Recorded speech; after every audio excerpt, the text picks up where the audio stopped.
Hello, it's Keith here, and this is lesson 11 of the Photon series of my Z80 programming tutorials. Photon is my little Tron clone, which, if I can remember the controls for this system, we can see just here. This is the MSX2 version. You can see here we've got some nice colours. We did a classic MSX version before, but now we're using the MSX2's screen, which of course has far better colours. We're going to learn how to control the VDP for plotting pixels, clearing a screen, and also doing point commands. Now I should point out, if you've seen all my other tutorials, we have covered these before. We covered them in the MSX2 All Graphics Functions example, where we went through every single command and went through them one by one. But if you missed that, or if you want to recap, we're going to cover it again. We're also going to look at the other code that is made up of this MSX2 version of the game. Let's go over to the source and let's take a look. So here's the code, and we're going to go over it right now. So the first thing we've got here is the allocation of some RAM for our game variables. Now the game is running from a ROM cartridge here, and so we need to specify an area of the memory to use for the game RAM, and that's what I'm doing here. I'm specifying user RAM C000 here, and that's the RAM. So all of the game code is read-only, so there's no self-modified encode or anything. Now here we're defining the four colours. Colour 1, 2, 3 and 4 just map to 1, 2, 3 and 4. That sounds very obvious, but some systems don't have enough colours for that, and some systems like the MSX1 need weird colour attributes mapping as well. So that's something for compatibility with weird systems. We've then got the definitions of the screen size. Again, sometimes the screen's tiny on a system like the Lynx, sometimes it's big like the Amstrad CPC, and this time it's kind of square. So just some options there for the different versions. We're defining the start of our cartridge header here, VDP ports here, that kind of thing. Here we're turning on the screen, and here we're setting up the palette, and here we're clearing the user RAM. This shows the main menu, and then we're straight into the main game loop. Now if I just start the game up again and we just look at some of the functionality of this game so that it makes it more clear what's going on in our code. Now the game itself has a couple of things that we will want to look at. Now the first thing is, if I hold down space, you'll see I move faster. This is known as boost mode. The other thing is, if I press the right key, for example, and hold it, I'm still holding it down, you can see I've only moved once. I have to release and press to turn again, and the reason for this is if I kept turning around really quickly, I'd hit myself. That would be bad. So we've got that sort of debouncing thing there. Now the boost mode works by basically moving the player every tick of the game loop. If boost mode is off, and for the CPU we only move every other tick. You can see the tick is being updated here, and the boost is being checked just here. Now when boost mode is on, we're updating the boost counter, which is unfortunately quite slow because it's a vector font that's not very efficient. It is quite handy though, because I can port my game to lots of systems with just a PSET command, so that's why I've used it, but it's slow, so we have to change the delay loop depending on if boost is on. Here we're reading in the joystick. We're using firmware functions in this case for that, so it's nice and simple. And then we're checking the keys. If no keys are pressed, we're clearing the key timeout. If a key is pressed, we're storing it in D for processing later. And we just repeat the loop until our loop counter reaches 0, whatever it was. Here's the start of our drawing routines and our keyboard testing. We check if the key timeout is 0, and if it's not, then we skip over the key processing, going straight to the drawing routines here. If the keys are being processed, we set HL to the player direction, which is going to be a number from 0 to 3, representing north, south, east and west for the rotation, and player acceleration, which is the direction the player is currently moving. There's an X and Y acceleration which are added to the current position in 16 bits. So that's there. What we do is, if a left or right direction are pressed, then we decrease or increase the value in the player direction, and then we run set player direction, which will transfer the new direction into Y-axis acceleration. So those are handling the turning. You can see here, if the turn occurs, we're setting the timeout to 1, and that means they have to release the key again. That's what we're doing there. Now, here we're going to check the fire button. On most systems, the fire button is part of the normal processing, but here, because we're using the firmware, we have to use a different command here, and we're testing here. Now, I think this function is actually using the cursors and space. It's the same routine for reading the joystick, but for convenience for my emulator, I think it's the emulator is not set to emulate the joystick. Maybe it's the firmware. I can't quite remember. I might be wrong on that, but anyway, we're reading in there. And then what we're doing here is we are checking the boost power here, and if the fire button is pressed and there's boost power, then we're going to clear the boost variable. Boost was set to 1 here, which is off. 0 is on here, so this is turning boost on. The decreasing of the boost counter and things is done by the handle player routine. So that is actually decreasing things like the boost, updating the boost, drawing the player, checking if the player's died, and so on. And handle CPU is doing the same for the CPU. Here's our read joystick routine here. I was wrong. It looks like we are really reading the joystick, so I guess it's my emulator converting that to keyboard key presses. You can see here 0 is keyboard, 1 is joystick 1, and 2 is joystick 2. It's all very confusing. And then we're calling this firmware function here, which is reading it in. Here's the wait for fire routine. That's copied straight out of YQuest. We're not going to cover that. This is where things get tricky because we're going to be using the MSX2 VDP. Now, if you've never heard of this before, basically the MSX2 is kind of a multiprocessor system.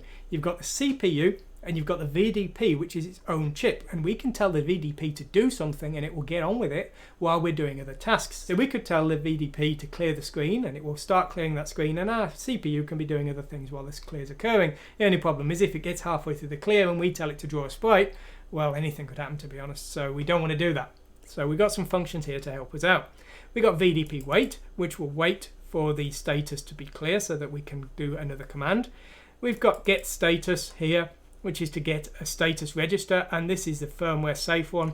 Basically, the firmware interrupts need a certain status register to be set, so this is basically making sure the firmware isn't going to get upset. And then finally, we've got set indirect here. Now, if you have a look at my other example where I went into great detail of all of these commands, basically the VDP registers have a sequence of command registers, and what we often want to do is start filling them, say, from register 32, which might be, I think it's the starting exposition or something, and we want to do 32, and then 33, then 34, then 35, then 36, and 37 in a consecutive run, and we would do them with sequential outs. And so what we would do is we'd set the indirect register to the first of those, and the indirect register would auto increment, and we would fill all of those consecutively. You'll see that in a moment. Now we've got the CE command here, and this will wait for the CE flag to be ready, and that's going to be needed in some cases as well. And we'll see all of these in use. Now, you don't really need to know what these are doing.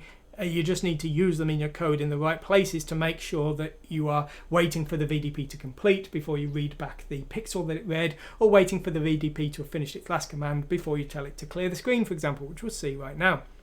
Now, the way we're doing things, the way we're sending data to the VDP, is we're setting the indirect register, which is going to set the first register we want to set. We're setting it to register 36, so we're going to fill registers 36 and onwards.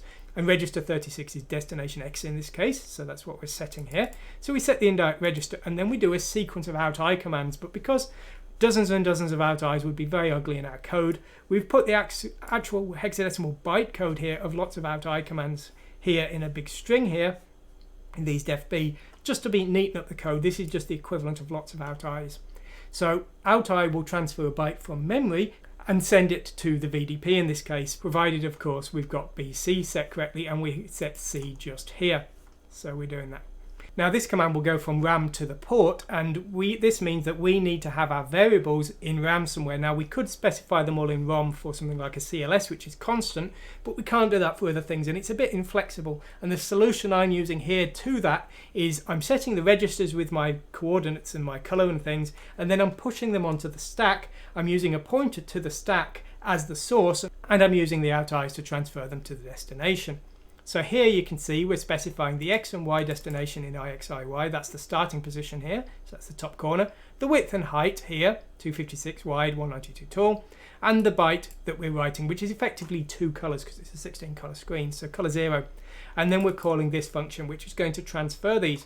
Now, the first thing we're transferring here is the command byte C0, which is going to actually start the transfer. Now, C0 means HMMV, which means fill area. Basically, it's a weird command name, but it means fill an area with a solid color.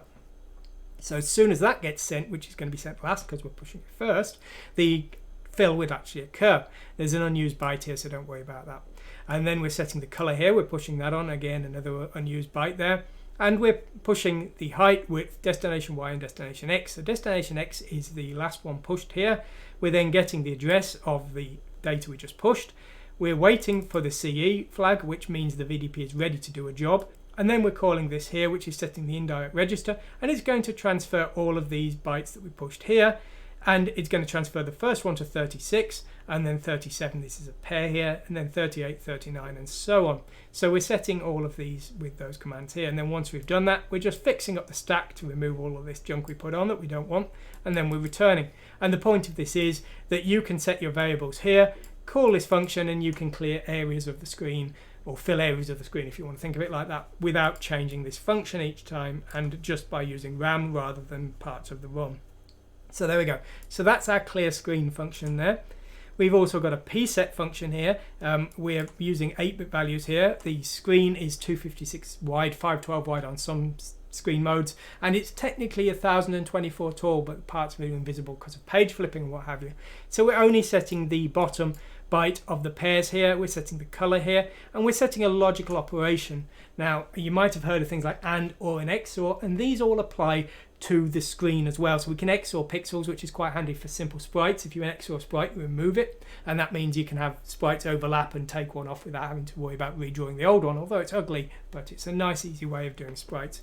So we're using implicit, and that means that we're just going to blat our pixel over whatever was already there, which is really the only sensible thing to do for this game. So we're p-setting a pixel. The B and C are the X and Y, D is the color here. So we're loading these all into the registers, and then we're running this. And just like before, we're pushing these onto the stack and transferring it. Now you'll see here, we're pushing a 50 here, and that's the command byte for our PSET command, whereas before we were using C0, which was the command byte for our solid fill. This time we're using 36 here. I think that's the same as before. Yes, it is. So again, we're just specifying a destination. The height and width are unused, but because our indirect register goes through consecutive registers, it's more efficient to just write any old dummy data there that's not going to make any difference, rather than resetting the indirect register, which would take more time. So that's what we're doing there. And we're just doing the out again here. Now we could, I think in this case, we could actually use the same command here, here, and here. I think these are identical. It's just the data that was pushed onto the stack, but for clarity we've got different ones here just to make things very clear. So that's what we've done there. So that's the PSET command. We've got a PSET HLDE here, which just uses 16-bit values here, and that's for my line drawing routine. It's just an alternate copy there for my convenience. Our point command, again, we're specifying a BC coordinate. We're of course not specifying a color because we're going to read one. The command this time is 40, and this time instead of 36 we're starting from 32 here, and that's because we're actually starting from an earlier register, because we need to specify a source X and Y. Destination X and Y and height and width are unused again, but we can't just use any random register. It's got to be the correct numbered register for the command. So we are sending the commands as before, but this time we have to wait again for the completion, and then we have to do another command to get the color that we read. And what we do is we specify a different status register, register 7, and then we read in, and that will read in the color that we just read. And then we have to reset the status register using get status firmware default, because otherwise our interrupt handler will not work. It will crash the system because the interrupt handler reads from the status register, but it requires the default status register to be set, not register 7. Anyway, that get color byte will read in the color number, and so we're just pushing that onto the stack and popping it back. And when this function returns, we've got that color in our accumulator, and that's what we use to detect if the player's collided with anything. Now the last thing we've got here in the code is just the initialization data for the screen mode and the palette here, and that's really all of the code. So there we go. As I said before, I did cover all of these screen functions in a great lot of detail in my platform specific series. I did a double episode. I think there were 2 episodes, each of which was about 30 minutes long. If you want to see more on this kind of thing, then please go ahead and get that, to have a look at that, because it's far more detail than I've gone into here. You can of course go to my website. You can download today's source code and you can use fragments of it for anything you want. I always say you're welcome to use anything I write, then use the source code in your own projects, even if they're commercial, and you don't need to give me credit because that's kind of what it's all about. So go ahead and do whatever you can with them, and of course if you want to write your own and just take a little bit of inspiration, that's great too, but I say you're totally welcome to just use anything as is from my code if that helps you out. Great if you can do that. Anyway, if you've liked this episode, please like and subscribe. If you like the videos, YouTube recommends them to more people, and if you subscribe you'll see all of the stuff that's coming later, because we're going to be doing more MSX1 and 2 games in the future. Anyway, I hope you've enjoyed this. Thanks for watching. If you've enjoyed this video today, please consider supporting my content. It takes 20 to 30 hours a week to keep making these videos. It's basically all I do when I'm not doing my day job, and it's only through the support of my patrons and the other sponsors that I'm able to continue justify doing it, essentially. You can back me on Patreon. I post a weekly update with the latest work on the current projects I'm doing. You can see one here, and also the newest videos. There's a large backlog of videos that are currently only available to the patrons, although they will all be available to everyone later on. And also it's the backers who I ask when it comes to making decisions on how to change the content in the future, what new content to create and things like that. You can see there was recently a survey of the backers so I can plan next year's content. As well as Patreon, you can now become a member of my channel on YouTube. There's a join button you should see just below this video. You can use that. YouTube backers get the same content as Patreon. I just post it through the YouTube interface instead of the Patreon one. It's the same content every week. Also, if you prefer, you can go to my Teespring store and you can get some Chibi Akuma's merchandise or some Learn ASM merchandise if you prefer, if that's how you would like to back me. Links for all three are in the description of this video below. Anyway, whatever you decide to do, I hope you've really enjoyed this video. Thanks for watching today, and goodbye.